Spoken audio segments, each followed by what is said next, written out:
Yeah, it turns out making video games is kind of hard. I say that because today I saw the news that Highguard, a game that came out just a couple weeks ago, just laid off a majority of its staff and seems to be entering more or less a maintenance mode already. And I feel connected to Highguard for the most silly of ways because I'm making a game called Sky Shard, which rhymes, of course, with Highguard. No other relationship whatsoever. It just rhymes, right? Highguard is made by a bunch of crazy industry veterans who made top tier games like Apex Legends. This one debuted at the Game Awards in like the prime spot. This one had pretty much everything going for it in regards to like pedigree for success. Our game is basically made by 2 or 3 people, kind of me and Ben and some art. 4 people, I guess, sort of sound kind of 5, but we're all part-time. You know, nobody's actually full-time on this. A total low budget indie game, the exact opposite scenario of Highguard. And is our game gonna be a giant hit? No, I don't think so. Is our game gonna be a total failure? No, I don't think so either. I think we're gonna land somewhere happily in the middle. I think we're gonna find a small, you know, reasonable audience for our game that love it a lot, and that's gonna be good enough for us. We're gonna be happy with that. And I will also say too, like, we from the beginning more or less have thought about end of life support for our players, which a lot of these live service games, Highguard is a kind of live service hero shooter style game, a lot of these don't really have a mechanism to support the player base long term, whereas we do. We have asynchronous multiplayer. So basically, if we decide to turn off the game, we can just load up the last 10,000 builds that people built out, all these islands you see here floating in the background. We could have you save those locally. Just, you know, when you install the game, you just get 10,000 builds. You can just play against those forever. You could just make this functionally a PvE game with historic builds. In other words, we don't need a live active player base in order for this to be a satisfying experience, right? It's kind of baked into the DNA of our game and the style of our game where it'll just kind of work. You know, you don't need active players, and with asynchronous multiplayer, you really don't ever need that many active players. 100 people would be more than enough to keep the game interesting. You'd still have a nice mix of opponents. So, you know, not only do we not expect or need a crazy level of success like so many of these AAA teams or like kind of new offshoots of AAA talent, they go out, they get 50 employees, 100 employees, and they have to make something just absolutely insanely popular to find any sort of success. And it's just a model that seemingly does not work very well anymore in the gaming industry, right? It's just so hard to make something new stick and land. It seems like the indie game space just has a lot more wiggle room for making things work, and having small budgets, small teams, and meager expectations seems like a much bigger recipe for success. And that's where we're landing with Sky Shard, much differently than Highguard. Yeah, so I thought I'd give everybody a little bit of an update on Sky Shard progress. Haven't done it in a few weeks. I was going to make a Marvel Snap video today like normal, but the patch that I think was supposed to come out yesterday still hasn't come out. Again, making video games, it turns out, is actually really hard. But we did drop some new UI updates in particular today. For instance, we have some fancy new ranked icons. All of the different ranks in our rank system got shiny new icons in corresponding colors, so you can feel fancy if you're a red archmage, or still pretty fancy if you're an orange wizard. Everybody starts out a little green, but hey, I would say, you know, even getting to mage or enchanter is a pretty big milestone in our game. You can see how few people are archmage and wizard. Like top 15 is in the top 2 ranks, right? You get quite a few more from sorcerer and enchanter, but even mage is still really, really good. And, you know, we have, I think, thousands of players on this leaderboard. It's not just because the leaderboard's too small, but you see mage seems to be a good big milestone to hit. Almost gets you in the top 100 at the top of mage there. Enchanter, definitely an insane milestone. But anyway, this is like some little placeholder stuff here too, just filling in gas. We're gonna build out more player profile elements and components and stat tracking and all that kind of stuff. So for now, just leaving that space open to scale for later. We got some updates to the library as well, some fancy new functionality and style here on the library, and like the enchantment page, you can kind of filter all this stuff, and the heroes look a little nicer now here too. So just pretty enough. I think we still need to improve this over here, but you know, everything's also, this name is just wrong. That is not Ambrose. We gotta fix that. I'll send the note there soon. Your build history looks really cool now. I think this is awesome. Nice little table here. I love how we pop this up. Some fun little sketchy clouds in the background and stuff. But yeah, this all coming together. Still, you know, never done, never perfect, but I think looking a lot better, a lot more cohesive, a bit more professional. You know, just getting those production values upped and upped and upped over time. I think we had the screen too, some fun new little sketchy stuff from our artists in here, getting that sketchy scroll journal vibe across all the different components of the UI and the menus. You can see more of all that there. So yeah, that was our big patch that landed. Was that today or yesterday? I think maybe yesterday. As far as like a status update on where we're at on everything else for like progress, Steam Next Fest is soon. So we're going to be trying to, you know, show the demo to some people. We're working on improvements and tweaks to the tutorial, both UI and writing, and maybe experience a little bit too, although I think that's okay. So tweaking up the tutorial. We've been sending out a lot more emails to like streamers and friends and stuff, see if anybody's interested in playing the game. I would say some promising hits there, but nothing crazy, which that's kind of what we expected. Basically everything I feel like has landed about where I've expected for our results so far, which is just like, yeah, pretty okay. Like, you know, not gangbusters, crazy virality or anything, but also not crickets either, right? It's been somewhere in the middle. Like, you know, it's something that some people vibe with, but not everybody vibes with, and I think that's going to be our trajectory the whole way through. It seems with streamers, with players, with like wish lists, we're about to crack 6,000 wish lists now, which is again kind of just right there in the middle. I'd say, you know, a lot of games would be thrilled to get to 6,000 wish lists. A lot of games go beyond that, right? Might have 20 or 30 at our stage, just depending on the, you know, genre and fit and marketing, and so much, you know, can go around that. But my long-term goal was kind of that 7 to 10 range before we launched. So, you know, we're still on pace to get to that 7 to 10 range. That's where Steam starts supporting your game more algorithmically and with some of the promotional stuff. We are on the like what's it called, like the most what popular, I got the link here, I'll just pull it up, popular upcoming soon page. Like now you see our game on the popular upcoming soon page on Steam, which is cool, right? I think this means that we will probably be in the popular upcoming when we launch, which is always fun, right? Like that means a little more exposure on Steam. So again, but we're gonna be at like the bottom of the list, right? It's not gonna be at the top of the list. It's gonna be near, but we're on the list, right? Again, kind of landing right in the middle again for everything, which, you know, I think that's a great spot to be for us. For our very first game, we're just learning along the way. Making games is hard. Learning all this stuff is hard. You know, we're improving all the time and iterating all the time. So I think we're pretty happy with that. You know, there's still some chances things could go bigger, but you know, also it's never going to be a total failure for us, because again, our expectations, our investments, our commitments weren't as high as some of these other games like Highguard that have 50 people working on it for 5 years.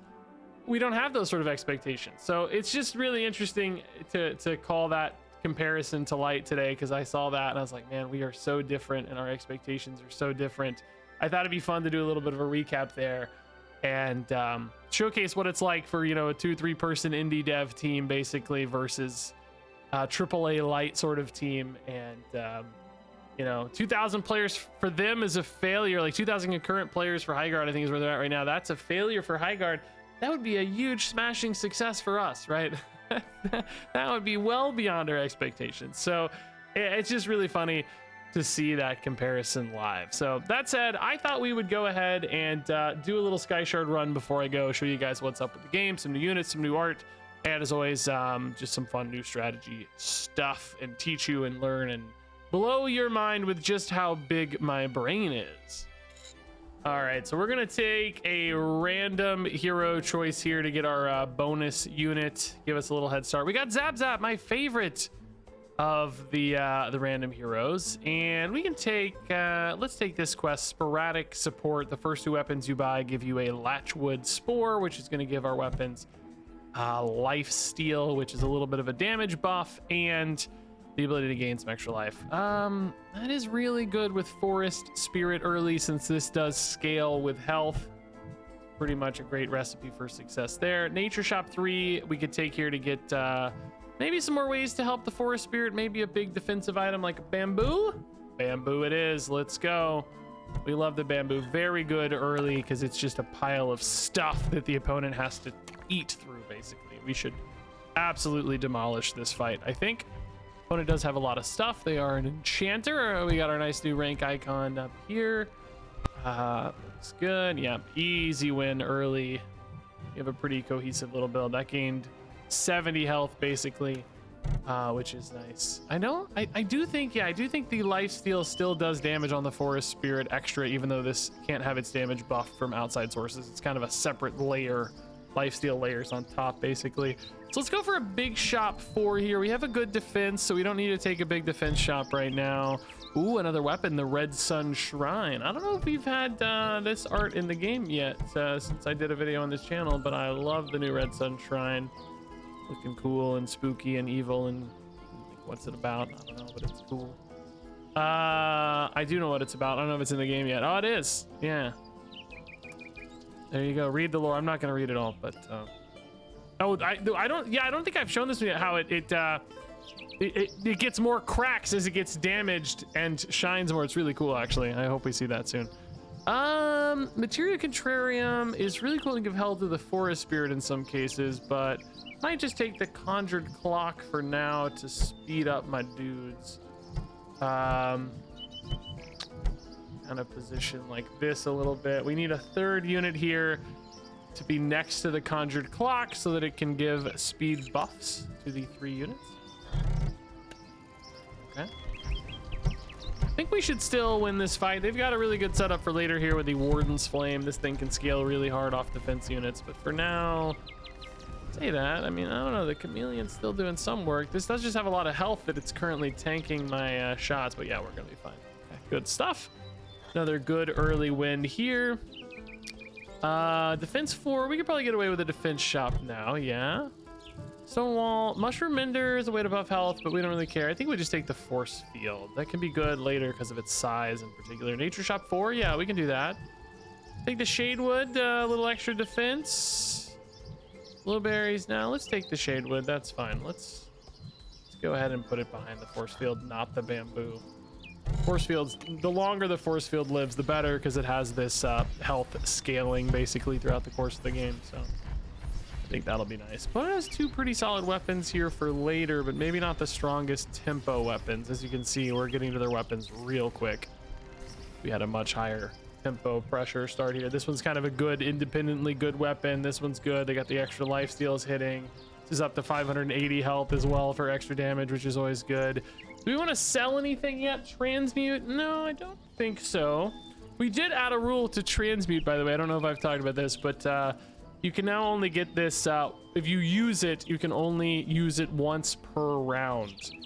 I was worried people were pivoting a little bit too much. Like we've kind of had a philosophy in our game where we don't want you pivoting out of your build too often or too significantly, just because we feared that it I don't know, we like the kind of continuity in building your town up over time, and we didn't want the meta to sort of condense down into the same builds or the same units over and over and over again, which the more you can sell, the more flexibility you have, the more likely people are to hone in on some specific thing or combo or meta, which we were trying to avoid. Cursed Bell's pretty neat with bamboo, actually. We can try that.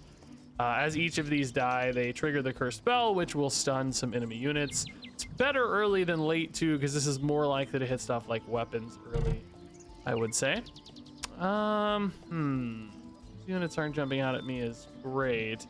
Mechanic is kind of a cool idea. We are going to get offered a weapon next round. We could maybe find a laser pointer, but this is otherwise currently totally useless for us. It triggers a random friendly tinker unit. We don't have any tinker units that are triggerable. Force field doesn't trigger.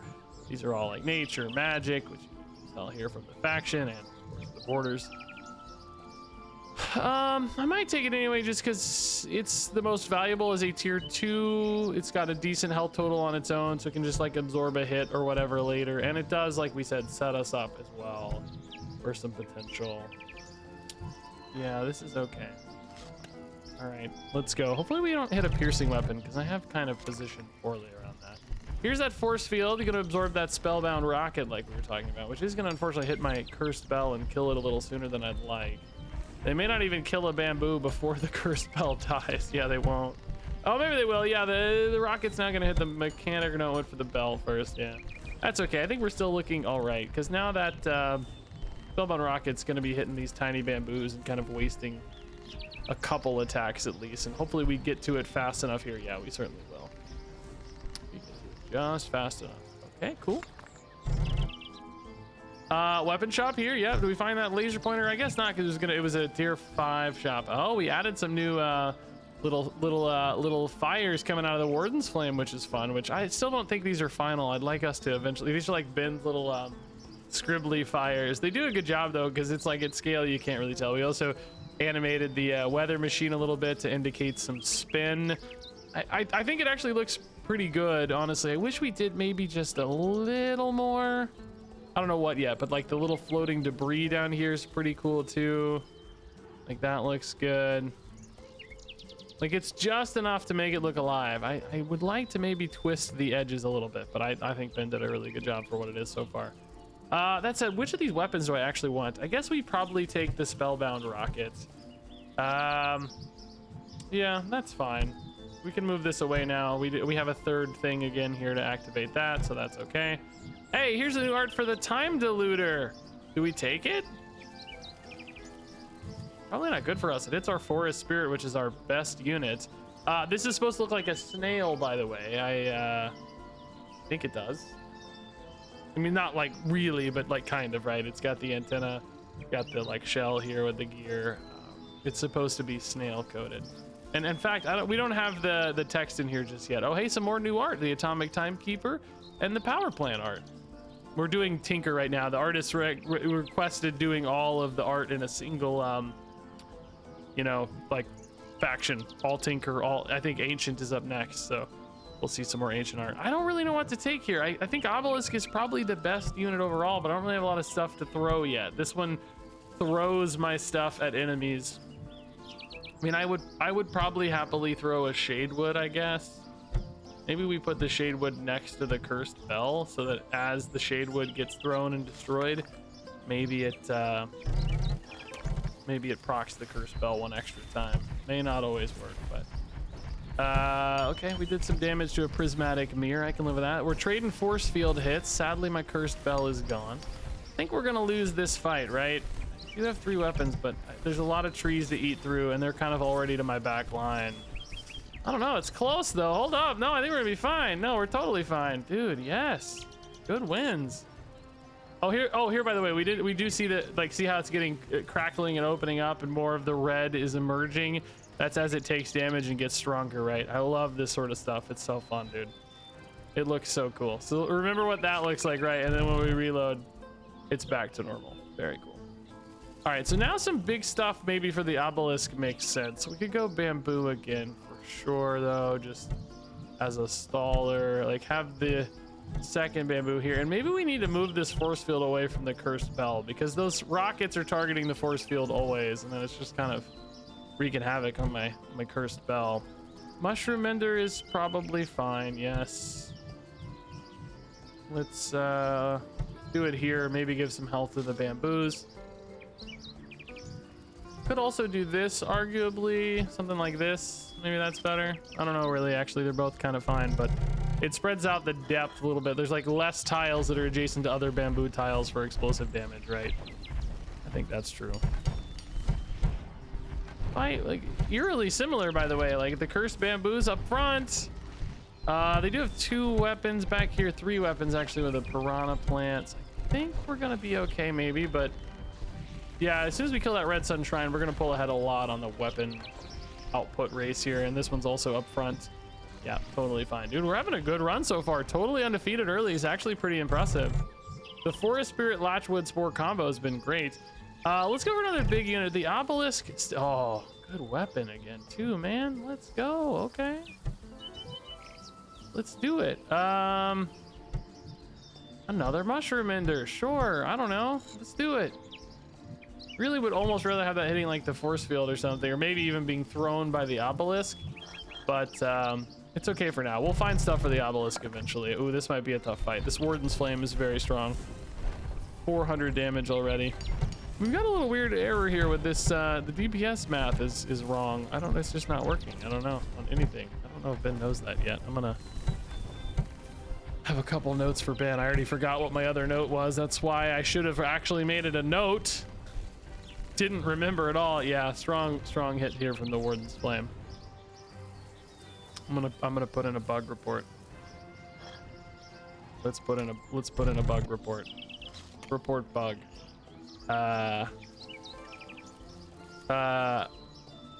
DPS on unit details pane shows negative non-damage, which I think means not a number damage. Boom, live bug reports happening live right here live. Giant Rafflesia is pretty cool for the Mushroom Enders, actually. That's probably just better for us. This one scales health when it gains health, and these give it health, which is perfect. Production shop, a little late, arguably, for that. I think we could do better, maybe. Big shop. Altering stone's not great for us. Foundry's kind of meh. Lumberjack's kind of meh. Probably taking the foundry, yeah. We just still don't have anything to do with this mechanic, by the way. Just totally useless to us. Spread those out a little bit for explosive damage. Belmir the Wizard, now that's a good unit. That's gonna give some extra explosive damage to our Trebuchet and Rocket. I'd rather it hit the Trebuchet, probably. Whoa, a lot of Warden's Flames, but they don't have a ton of defense units around them, so maybe not getting that much health just yet. We also killed that Infinity Pool early, which is gonna provide extra health to stuff. I think we're gonna be okay-ish, although this weather machine is lighting me up, man. They just have a lot of weapons back there. Oh no, are we gonna get there? This is close, dude. Oh, it gets there. Wow. It took enough damage to get buffed. Man. The weather machine was just like buffing it a lot. The lifesteal gave it enough health to work with. Like actually a pretty good combo. Both of these scale so well with the Latchwood Spores. It's honestly legit pretty cool. Okay, well, man, I wasn't really looking for these exact enchantments, but they're okay. We'll make them work. Let's go for a defense shop here, maybe to give something to Obelisk. Yeah, maybe a stone wall here. Pretty good Obelisk card. I mean, could be a card, right? I don't know. Well, they kind of look like cards when you click them here, right? We could call it's a card game now, right? These are cards, guys. What's the difference? Oh, we did take a ton of health off that Forest Spirit, which really reduced its damage. And we killed the other weapon there with our Obelisk. The Obelisk snipes coming in clutch here. That's pretty nice stuff. I like that a lot.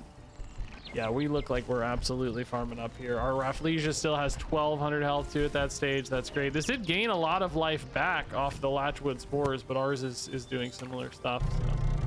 All good. Okay, 8 wins already, man. This is going well. This is a good run. It's funny, I haven't actually been playing much on the live server. Some of you might have thought I had abandoned the game if you were playing and weren't seeing my builds anymore. But that's because we've been testing new units. I've been playing on a test build with new units. Heather, nah. Altering Stone, no. Might just take another Shadewood, put it on the Obelisk here, yeah. Big Shop 5, Big Shop 4 maybe. Hey, another weapon, the Assimilator. I mean, I do have some stuff that's like start of combat synergies, and this is start of combat, so I don't hate that. And like more weapons is also sometimes just good. Fitting this sucker in's a little weird though.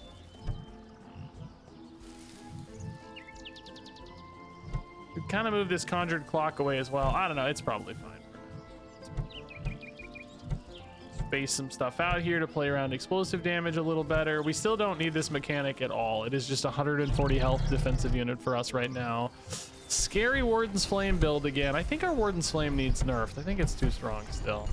We are good at chipping away at health totals with our obelisk, so the damage on it's going to reduce since its damage kind of scales with its adjacent healths. But it's enough of a start early that it just gets them out ahead enough that, like, see, I'm too far behind now, right? Like, even though we've chipped it down into a reasonable target. I think that's the challenge, is they can just shred front lines so quickly, right? That seems to be our only weakness right now. I think it is just very good as part of that. Pillar for us, I mean, it's a cool idea on obelisk in some ways, right? It could be just an absolute murder snipe.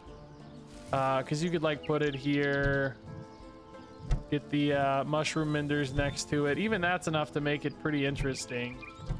Do something like this to get multiple mushrooms on it, and then move the shade wood up there too. That to get extra dude on it. I don't know. I don't want the. Maybe just these three's fine. Well, no, we want the green guys there. Yeah, this might be okay actually. That looks pretty good. Power plant. We don't have a good tinker unit for that. Jump starter would be good if I found a supercharger later. Mana Machina is a little late to be good. Probably just take the jump starter here, even though I don't really have anything good for it right now. I mean, I could just put it on a spellbound rocket if nothing else at the moment, and get one free rocket attack early, right? Just snipe that portal ASAP. Yeah, that's funny. Opponent has a lot of weapons back there. The soul slingers in particular are very scary. This forest spirit also, even though we hit it with a big target, man, this build's crazy. Just a ton of weapons. That portal just gave them so many weapons that we got a bit shredded. Yeah, a bit murdered. This portal just feeding them soul slingers, man. 3 soul slingers, stone gorgon, assimilator, big laser pointer, and spellbound rocket. That is a monster combo there. That was a lot of stuff. I think I just like, oh, the pain inverter, another great obelisk target. Kind of want to move all this back to keep it as safe as possible, right? Okay, we can sell this mechanic for sure. Thinking about selling the cursed belt, because it's just like, how good has it really been? If it's been good, it's had low visibility into its goodness anyway. I'm gonna sell that. We could also maybe sell this jump starter since we don't have the units for it right now. Like we said, just it was the most expensive thing, so just take it and hope for the best. Ancient 4, no. Let's go cheap to reroll. Just find some filler stuff right now. Another good defense maybe, or the obelisk, or otherwise.